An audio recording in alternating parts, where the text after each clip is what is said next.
Craft cocktails, from the classics to zero-proof drinks, are all around us. But what if we told you that craft cocktails are actually a relatively recent addition to the culinary scene? My name is Toni Tipton Martin, and I'm the editor-in-chief of Cook's Country at America's Test Kitchen. I want to introduce you to a podcast mini-series I'm hosting called 100 Proof, The Journey of the American Cocktail. Over 6 episodes, we'll look at how mixed drinks offer us a window into what was happening in America during the dawn of the cocktail. We'll then take you to the present day to contemplate what forces led to our modern cocktail renaissance. And along the way, we'll of course be sharing cocktail recipes with you. Subscribe to Proof from America's Test Kitchen so you won't miss the first episode. It drops on Thursday, May 23rd. Again, that's Proof, Proof, from America's Test Kitchen. Cheers. Westholme is working with the land to create nature-led Australian Wagyu. Westholme believes that when nature leads, flavor follows. Learn more at westholme.com. You're listening to Heritage Radio Network.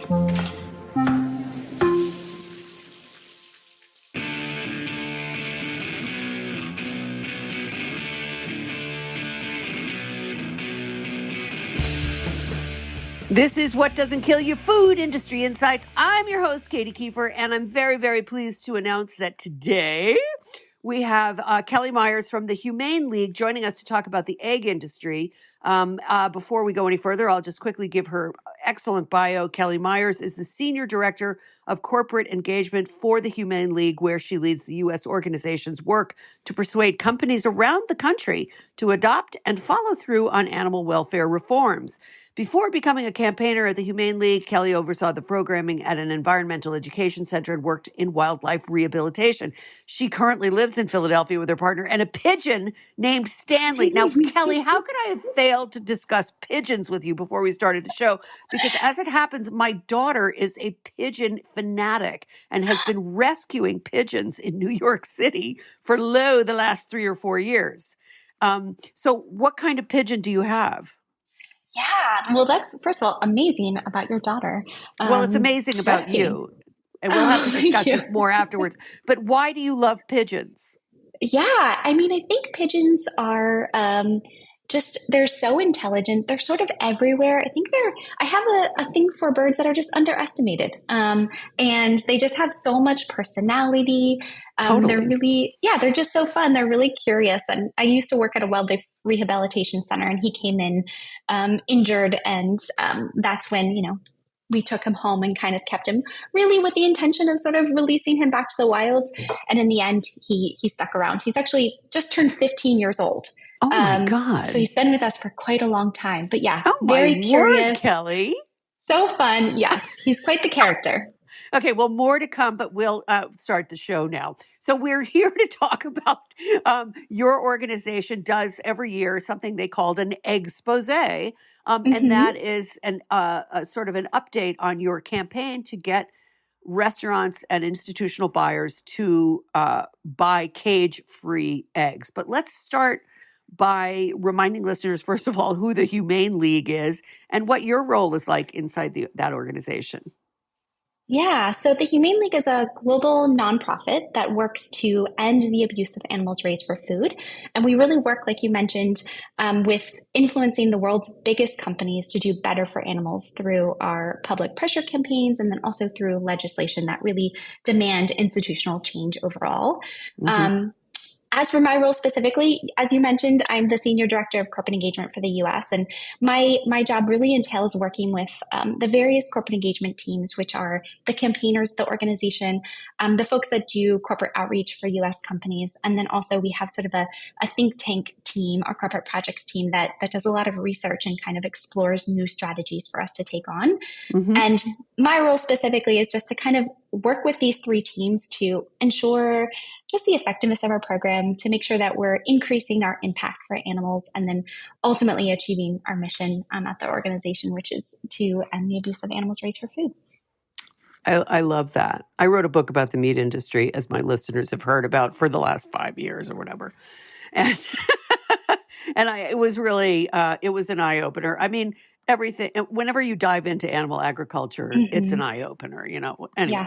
But so you Absolutely. guys have been advocating now for quite a few years for restaurant chains, especially, to go cage Mhm. free when they buy eggs for their customers. So Mhm. how has your campaign been going? Because you had some fairly impressive results.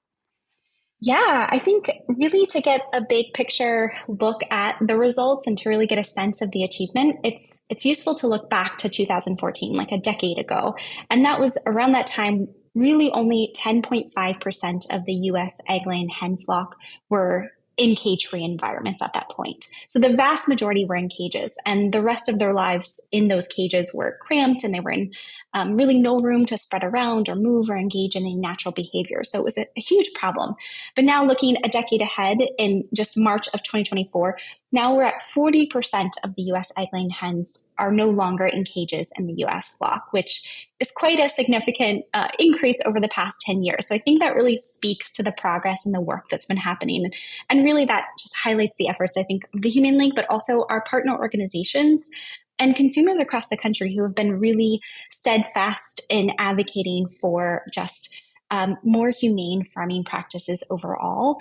Mhm. And, we've persuaded some of the world's largest companies to make that commitment to eliminate cages and then hopefully, follow through on sourcing those cage-free eggs. And of course, as you know, and I'm sure your listeners know, there's so much work that still needs to be done to reduce the Mhm. suffering of egg-laying hens and also other animals that are raised for food. And, we're really committed to continuing to work forward and make sure, especially now, that companies that made that initial commitment are really following through and actually, putting their commitment into practice. Yeah, sure, absolutely. I think people should. I mean, when I first started doing the show, and we're into my 15th year now, but the idea of animals, egg laying hens living in battery cages, that was something that really nobody even knew about 10 or 15 years ago. And now it's sort of, as you say, it has gone up to nearly 50% of the population of egg laying hens are in a cage free environment. So before we go any further, remind people of what the caged environment is really all about. Because I think it's Yeah. important to stress to people that these animals are living in a very small box. Yeah, absolutely. So, chickens are essentially domesticated jungle fowl. And with that, they have many deeply ingrained instincts and behaviors that are really critical to their like physical and emotional well-being. And these are behaviors such as like perching when they rest or sleep to get away from predators, having the ability to just like dust bathe to keep the bugs off and to maintain their feather health. They love to forage and explore. And, of course, they like to nest in particular like spots or places where they feel comfortable. And I think like all creatures, probably you and I and the listeners, like we want to stretch and walk and run. And of course, they want to flap their wings as well. In cages on factory farms where the vast majority of eggs come from, and these are billions of egg-laying hens globally, they can do essentially none of these behaviors. Everything that's important to them and everything that it means to be a chicken is essentially denied. In cages, they are packed. Well, the cages are tiny. They're Yeah, how wire big are the cages. cages? They're like 12 inches square or something like that. I Yeah, they're remember there very was a statistic. small. Yeah, they're very small. Like an animal cannot spread its wings. Exactly. They can't spread their wings. They basically each of the hens have about the size of an iPad. If that rings true for folks to hear Mm. that. Like that's all of the space they essentially have for their entire life in a cage. Like you said, they can't extend their wings without hitting another chicken. They can't really even raise their head all of the way. They're standing on these really like filthy wire bottoms of the cages. If one of the chickens dies, like they're living in there with other chickens. So it's really intense suffering, both physically and then also emotionally, because they can't really be a chicken and they are constantly up against Hmm. that tension there. And so, yeah, that's exactly why, putting effort into eliminating cages across the US really significantly improves that well-being of the hens that are in those supply chains. Oh, for sure. How long is the average lifespan of an egg laying chicken? Yeah, so that can be up to 2 years. Yeah, one Wow. to 2 years, depending on the situation. So, and that's exactly why, like, the suffering is so intense, but it's also for a really long period of Yeah. time. And so that really impacts their mental health as well as their physical. Yeah, because I mean, chickens that we raise for food, meat birds, Mm-hmm. to put them in the regular nomenclature. Meat birds only live for 6 weeks, and so Right. even though their conditions are almost equally horrible, it is a relatively short space of time. Yeah. So, I mean, Yeah. the 2-year sentence to a battery cage is a pretty fierce sentence to take on. So when did this start? When did this campaign start rolling? I mean, when did you see states passing legislation to protect laying hens? Yeah, so this work has been going on for over a decade at this point. California was the first state to pass a law that protects laying hens. It was through their Proposition 12 legislation, and that happened back in 2008. And Yeah. that was the first time where legislation passed that mandated that hens had to have enough room to extend their wings, and they had to be able to stand up and lie down and turn around comfortably. And technically, of course, that could be kept in a cage after that was a different cage other than a battery cage, but it did eliminate battery cages. So it was that first step.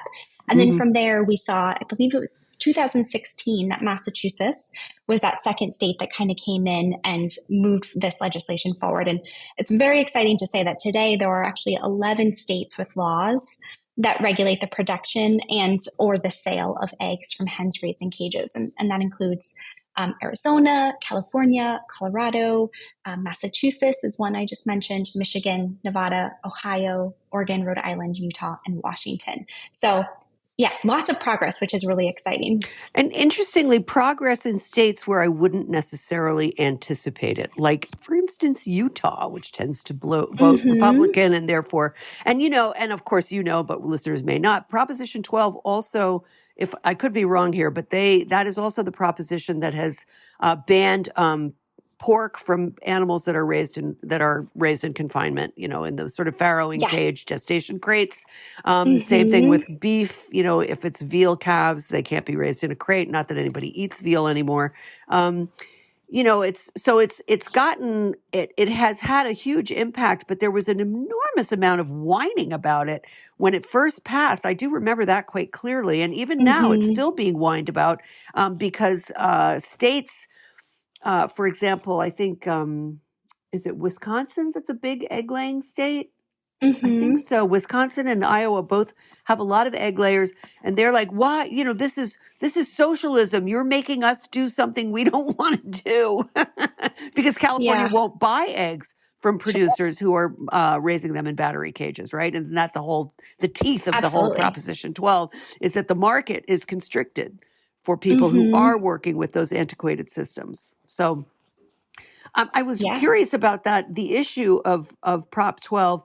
I mean, given all of the whining and pushback from agricultural states that do not support it, has it made your issue so controversial that you see wavering support in the constituency that you're trying to encourage to change their practices, or do you see a renewed commitment from it, or has it just been neutral?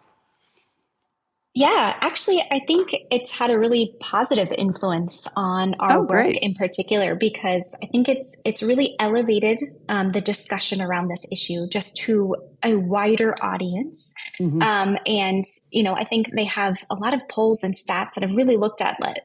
I believe when people are given the chance to really vote on this issue, 80% of U.S. voters favor a law like Proposition 12 within their state. So more people are talking about this issue. Interesting. More people know about what's happening. And especially with these, legislation, we're banning the worst, most extreme confinement of animals. And that's a really reasonable ask for the average person.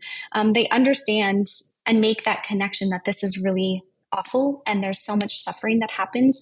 And Right. people just overwhelmingly just support the issue and they want to talk about it. It also is a great way to just reinforce that companies that have commitments, especially if they want to operate in these states, they need to be compliant with the law. And so it just sort of reinforces the work that they have to do, Mhm. what they've already committed to. So yeah, overall, we've seen actually a positive impact on our work with this discussion and legislation. Right. Oh, that's great. That's wonderful to hear. I'm curious about does it raise the cost to the consumer to have the eggs raised in a battery-free environment? Have you seen a change in the pricing? Because of course, eggs, as you know, during the pandemic especially, got Mm-hmm. wicked expensive. And that, of course, is Yeah. partly, that was the supply chain, but also we've had the giant avian flu outbreaks, which, by the way, people gird your loins, man. We are in for it. We in for it. I was Yeah. just reading in Drover's Daily, because of course I follow the meat trade and I read all their magazines, all their Mm-hmm. trade books.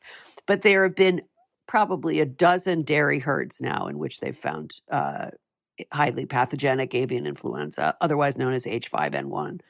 Yeah. Yeah, this is serious, man, because when it starts jumping from one species to another, it's pandemic time. Mm-hmm. So, but we'll be talking about that in another show. Yeah. Yeah.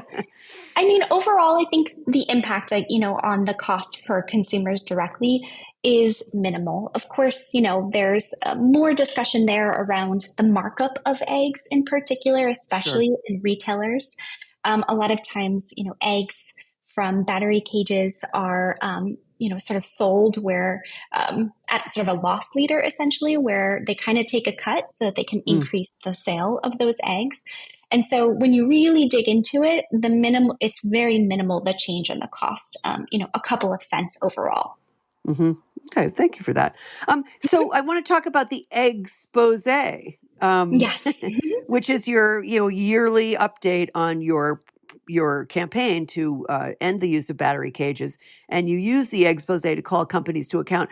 How do you get your information, and how long does it take? Does it take like a full year to like put this together every year? Yeah. So it certainly takes a while. We want this annual Eggsposé to really be a resource for consumers to kind of just have an idea of which companies are being transparent, which ones really value consumers' trust, and which brands can actually be trusted. So if consumers can check out this resource, they'll have an idea of like where they might want to spend their money. We want to make sure that we get that information correct. So we do extensive outreach to companies leading up to the report. Yeah, sometimes we are in dialogue for years with a company. We may be in dialogue or outreach, or we might at least do several months of outreach leading up to it.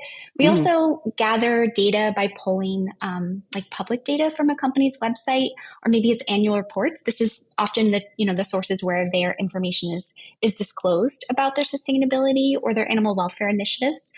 And that's why it's super key that we ask companies that they are transparent about their progress. When they're transparent, it's on their website, it's easy to find. We can easily share that with our supporters. We can link back to it. And when companies aren't transparent, that does get a little bit trickier. It does require some digging, and sometimes it just doesn't exist. And so we have to lean on our outreach and asking, companies for that information. Mm-hmm. Well, I was wondering about that because, I mean, the ones who are actually doing the do, I'm sure are very eager to tell you about that. But yeah, I mean, the guys who aren't doing the do but said they would do the do, they're not going to be talking to you. So I was curious about how you would like break that down, because of course a company that's, acting in good faith definitely wants people to know that. That's a big marketing tool for them. So let's talk for a second about, oh, you know what? Before we get into that, let's take a short break for a sponsor drop, and we'll be right back. Whether you're a chef or just love going to restaurants, you know the best ingredients are everything, especially when it comes to beef. In Northern Australia, there's a different approach to raising high-quality beef. Westholme, based in Queensland and Northern Territory, is working with the land to create nature-led Australian Wagyu. Westholme stewards 16 million acres of rangeland, guided by their natural ecosystems. They're led by a belief that if they balance the needs of their cattle with the needs of the environment, both can thrive. Westholme's team of rangeland experts and nature managers use a variety of tools to monitor and respond to the welfare of the environment, like satellites that address grass health and on-the-ground research. Cattle are happier when they have the freedom to forage and explore, so Westholme ensures that they can roam wild, foraging at will for the first 2 to 3 years of their lives. Their cows graze on native grasses like Mitchell grass, which is only found in Australia, along with dozens of other plants, herbs, and seasonal legumes. The result is a high-quality Wagyu beef that reflects the terroir of Northern Australia and a flavor suited to complement any cuisine. West Home believes that when nature leads, flavor follows. Learn more at westhome.com. Okay. So we were talking about the companies that do walk the walk. Why don't you, give them some love right now? I mean, there's some very big companies here that are really doing very well with this. And I'm curious because they're doing great on the eggs, but maybe not so much on their other products. So the top of the charts is, believe it or not, people, McDonald's, right? Yeah. Yeah. McDonald's is actually one. They were an early sort of adopter and made a commitment early on. They've now, just this past year, fulfilled their cage-free commitment. They're 100% cage-free, meaning they have no cages in their supply chain. And they did that 2 years ahead of schedule. Wow. And for folks that know McDonald's, they have quite a bit of eggs in their supply chain, especially on their breakfast menu. Oh, So yeah. that is, quite an astounding progress to see from one of the world's leaders in restaurants, and certainly, with lots of Oh, restaurants out most there. definitely. I mean, I can't give you an exact figure, but I mean, McDonald's has to be one of the biggest restaurant chains in the world, right? I mean, if not the biggest. So that is a tremendous triumph for the Humane League and for their leadership. And then Absolutely. let's talk about some of the other companies. Who are some of the other big players here that you guys Yeah, have so convinced? a couple other companies that are, have fulfilled their commitment or really followed through. Starbucks is one of them. Last year, they announced that they had fulfilled their commitment. Taco Bell is another one. They had made their commitment originally in 2016, and they announced recently that they are now 100%.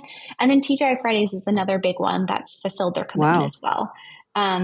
They did that since 2019. So we've got some big companies that we can really point to, the folks that are behind and say, like, hey, if a McDonald's with a very complex global supply chain can Right. sort this out, what's going on in your supply chain? Yeah, because I mean, for instance, I'm thinking about, I mean, maybe you don't target the big food service companies like Aramark or Sodexo or who else is a big supplier for college? Compass.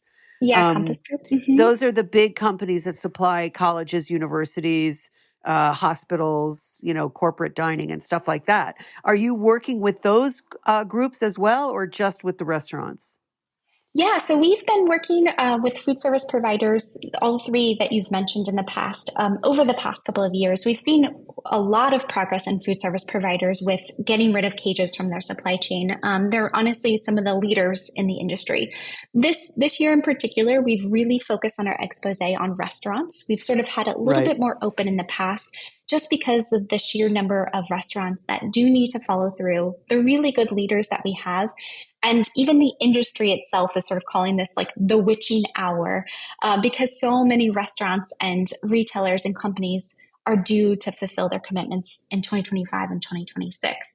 Right. Restaurants, there's a lot of progress that still needs to be had there. And so that's kind of why we have the focus. But absolutely, food service providers have done a really great job overall and sort of moving forward on all three of, many of the welfare commitments, but, cage-free, Mhm. gestation crates. I know and Sodexo other has been a issues. real leader in that. I mean, they've always been way ahead of the pack in terms of their sourcing and stuff like that. So that doesn't surprise me. But I am surprised to hear that the other two, Bon Appetit, I guess they're probably also pretty compliant. But the other ones, Compass and Aramark, I mean, I don't know, whatever. But Yeah. let's talk a little bit about the companies that are called out in the expose for Mhm. not doing their job, because you had quite an extensive list of those. Yes. Unfortunately, there are a number of restaurant companies that just up to date have not, reported any progress, even with their looming deadlines.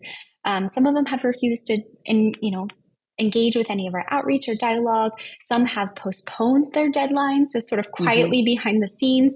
And I think worse yet, some have even just like quietly taken down their commitments on their websites, which of course leads us and consumers just to kind of wonder what's going on and to kind of question Sure. their intentions.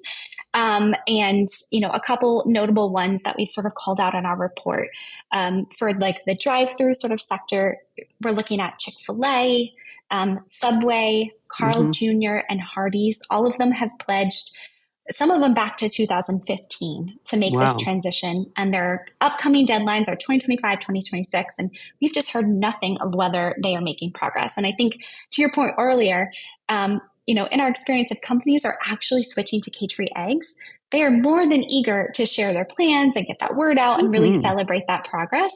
And so, yeah, it really does make you wonder, if they are making progress, why isn't that something they're sort of disclosing? Yeah, absolutely. Because they're not. That's why. Yeah. I think we know the answer, Kelly. Yeah, right. And Burger King, for example, is another one. Dunkin' Donuts is one that's made some progress, but continues to just move its timeline around. And then Whataburger, which is a burger chain, just removed their policy entirely. And then as far as sort of sit down restaurants, P.F. Chang's is one, Ruby Tuesday, Chopped is one as well. Payway Asian Diner. Yeah, they've had these commitments, and Chopped, for example, their commitment was due in 2023, and here we are in 2024, and we have not heard much at all around their progress or right. And their stock in trade is that they're local. I mean, Chopped, aren't they all healthy, local, sustainable? Yeah. Don't they play that tune quite regularly? Yeah. I mean, interesting that they've just completely fallen by the wayside there. Yeah. I mean, how do you even, there's no oversight over restaurants. So if a restaurant says it's going to go cage free, that's just a corporate policy. They don't have any legal obligation. So there's no real leverage. How do you, aside from shame, how do you encourage them to go forward? Yeah, so that's where the legislation piece does come in. If they are operating in states where they do need to be legally compliant, that is something that will kind of push them. But to your point, I think there, of course, is a lot that's outside of our control. And so one of the things that we do just to work around that is really pushing companies to be public about their implementation plans, which we sometimes call sort of roadmaps, which is just sort of a map of here's what I'm going to do each year. This is the progress we're aiming for to get to our ultimate goal. And then reporting that progress, even if it's behind, even if they've, decreased their percentage or it's not moved at all, we'd rather have that transparently put out there. And that gives us an opportunity to then point consumers exactly to that spot. They're putting it on their website, they're publicly kind of committing it. Of course, it's not something that, like you said, is sort of legally bound, but it's a great place for us to really hold them accountable and really rally consumers behind, because consumers don't want to be lied to. They want to believe that if a company says something, that they're actually following through. And that's a really powerful incentive that we have found and harnessed sort of in our public campaign efforts. I like the way you put that. You harness that. I like it.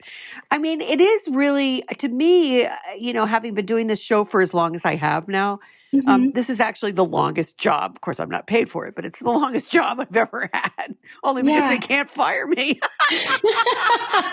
I like your strategy, Katie. Why work for money when you can work for free? But that's unfortunately been the mantra of my life. And here I am pushing 70, for God's sake. Anyway, but the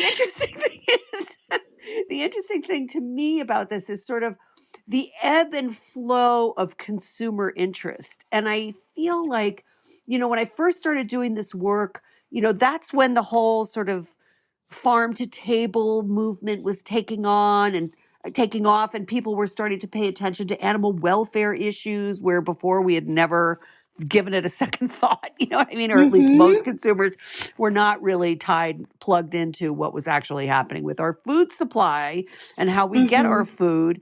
And then, there was this long period of sort of expanding public knowledge, and at the same time, farmers markets expanded, and, sustainability became the buzzword of this decade, and everybody wanted local and sustainable, blah, blah, blah.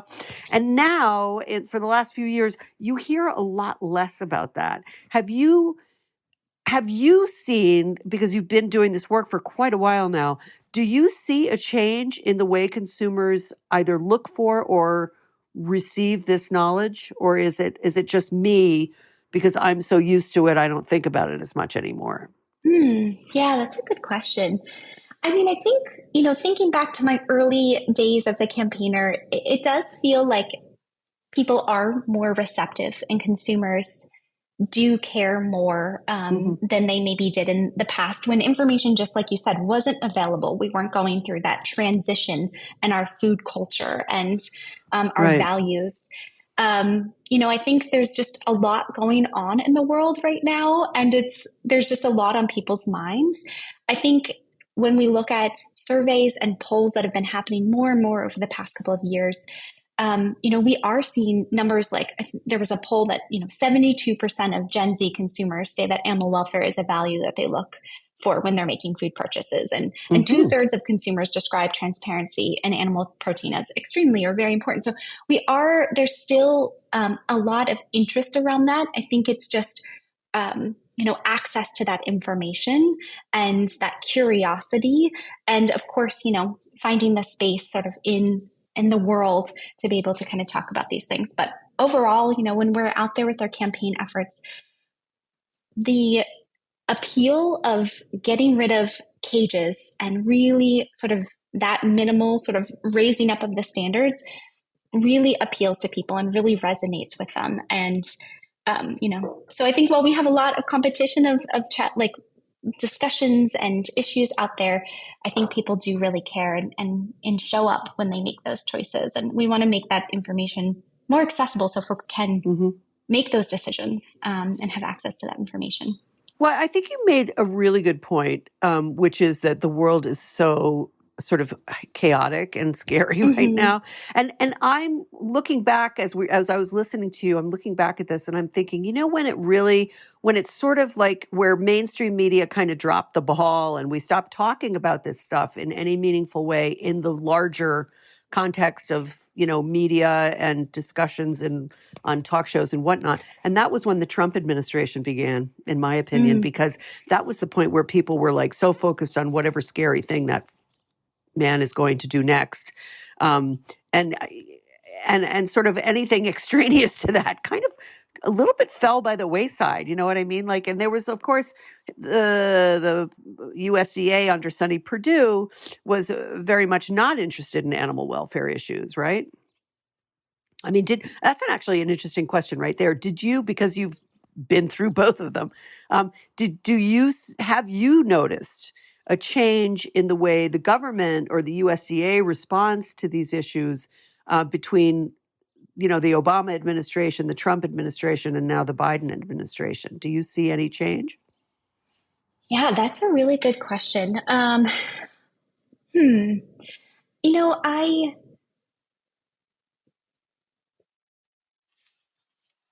not sure. I do think that you're right that every administration sort of has a different take on animal agriculture and these issues. And I think we face a lot of the same challenges across all of the various states of our government. I think one of the ways that we sort of mitigate that and sort of ride through that, constant change that we're always sort of taking on is kind of bringing it directly down to companies themselves, where hopefully they have less sway or they're less swayed by the administration that's in there. Of course, producers are really impacted by that and the different incentives or policies that encourage or support that. But a lot of times when we focus on companies themselves, it's sort of free of some of those issues and they have a lot more opportunity to really dig into the issue themselves and make that a priority. So that was maybe a non-answer for you, Katie. Sorry. No, it speaks to the fact that what the work that you do and public pressure and consumer pressure does have an impact on steering a corporation's policies. I think that was sort of the point you were making, that is quite independent of whatever your administration, federal administration writ large, or the USDA is supporting at that particular time. I do think that's a very valid point. And I think it speaks a lot to the work of groups like yours and, over the past 15 years or 20 years even, sort of more and more of a focus on having our food supply be, healthful, like not just processed foods and, not You know what I mean? Like there's more of a Yeah. consciousness, I think, around food than certainly when I was growing up. Although, of course, I grew up in a kind of unusual type of household because both of my parents cooked and I grew up in the country. So we didn't go to the grocery. It was like we grew a lot of Yeah. vegetables. We did a lot of canning and of course, every meal was scratch cooked. So my parents did not succumb to the siren song of processed foods. Yeah. Deeper connection. Yeah. To your food and what you're putting in your body. But I thought That's it was a amazing. great idea to eat processed foods when I was little. I mean, I'd go over to people's houses and they'd serve a TV dinner, and I'd be like, "Oh my God!" I'd run home, "Mom, I got a TV dinner. They had this," and my father'd be like, "We got that. You don't need it in a special tray." Oh my goodness. Very relatable story. I agree with you, Right? Katie. I had similar experiences as well, where it was like, ooh, they have fruit roll-ups and all of these other things. And my mom was like, all right. Yes, and we have fruit. Right, exactly. We've got the original source here. Yeah, but it's really, I mean, to me, it's just fascinating to see the evolution of people's attitudes. And I don't, this Mhm. is, I don't certainly don't speak for the rest of the country because, I mean, most of the country is, for various reasons, consigned to eating prepared or processed foods in many cases, and it's very difficult to change that paradigm when the givens are given. But I wanted to Yeah. go back to the expose and all of that stuff. Let's talk for a second about, like, when you were talking about the restaurants that had made these commitments, like Chopped or Mhm. Waffle House or Golden Corral or whatever. Um, they made the commitment to you, and then when you follow up, they do they give an explanation, or they just don't take the call, or what happens? Yeah, it's probably a little bit of both. Certainly, there are excuses that are made. There are companies that just don't engage in that dialogue at all. Yeah, They kind of just shut down. Some of them, yeah, blame it on, for example, I think you mentioned avian flu earlier. Like that can be an excuse sure. that we've heard. And that's where our corporate projects team in particular, they're really great at like doing a lot of research to kind of pull some of the excuses that we hear, again, like avian flu, and Yeah. then show kind of counter evidence that can kind of walk companies through to understand, well, this feels like a challenge. But for example, with avian flu, most major egg producers across the nation have been anticipating and working towards the demands from all of these companies to meet their commitments and are actually expecting plentiful supply. So we certainly, when we get that opportunity to really engage and walk through, we do try to kind of walk through the excuses and dispel them. And really, ultimately, the company made a commitment. This is something that you've sort of received media attention and praise for years, and it's really their Hmm. responsibility to follow through and to live up to their customers' demands and Hmm. expectations. Otherwise, they're in the expose. Exactly. Yes. Yes. And they get called out on programs like this. I Hmm. love that. Well, Exactly. Kelly, we have to break it off here, but I want you to tell people how they can learn more about your campaign. Is there any way for consumers to participate? I mean, they can read the expose. What do they do? Yeah, for sure. Well, so first, if you want to check out our reports, go to cagefreeexpose.com. It's EGGSPOSE. That will have the report that you can check out the brands that you can trust and ones that you should be suspicious about. There's also an action you can take.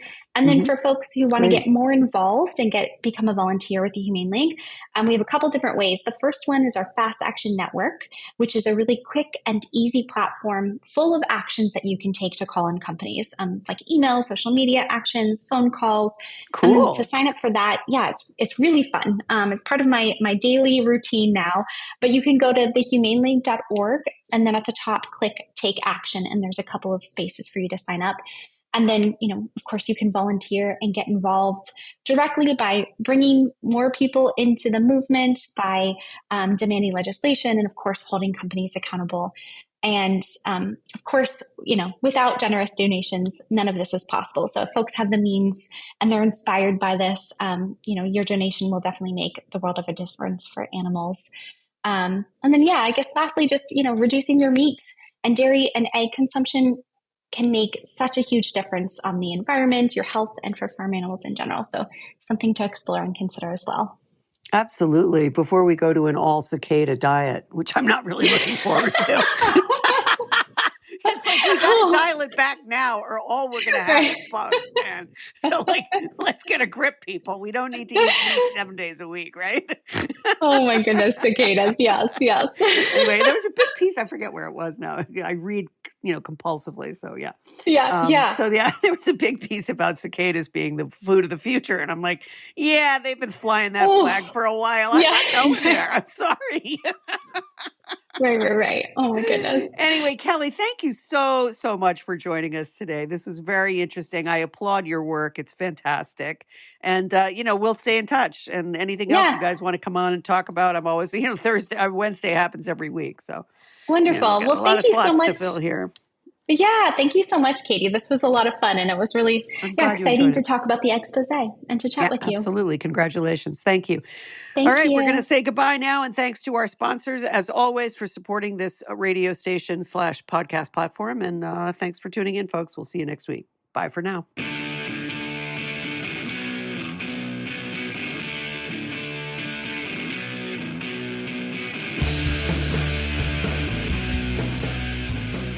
What Doesn't Kill You, Food Industry Insights, is powered by Simplecast.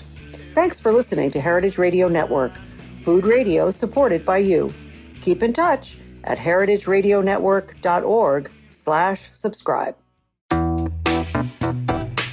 Hi, listeners. We want to tell you about a podcast we're really digging. It's called Christopher Kimball's Milk Street Radio. Every week, they travel the world to find the most fascinating stories about food, including children who harvest cod tongues after school in Norway and a detective who tracks down food thieves. And on Milk Street Radio, you can always find the unexpected. The comedian who ranks apples using an elaborate 100-point system, the secret history of grocery stores, and how to eat your way through Italy. They also interview the most beloved names in food like Jacques Pepin, Sola El-Waylly, Jose Andres, Jet Tila, Ina Garten, Nigella Lawson, and Padma Lakshmi. Plus, co-hosts Christopher Kimball and Sarah Moulton do live calls with listeners and answer their questions about ingredients, techniques, and culinary mysteries. Like, why roasting a leg of lamb made one caller's oven explode? Ever wonder why your bread won't rise or your souffle falls flat? Chris and Sarah have the answers. You'll also hear from a rotating cast of contributors, including Kenji Lopez-Alt, Cheryl Day, Dan Pashman from The Sporkful, and Alex Aynouz, a French guy cooking from YouTube. Take a listen at 177milkstreet.com/radio or just search your podcast app for Milk Street Radio.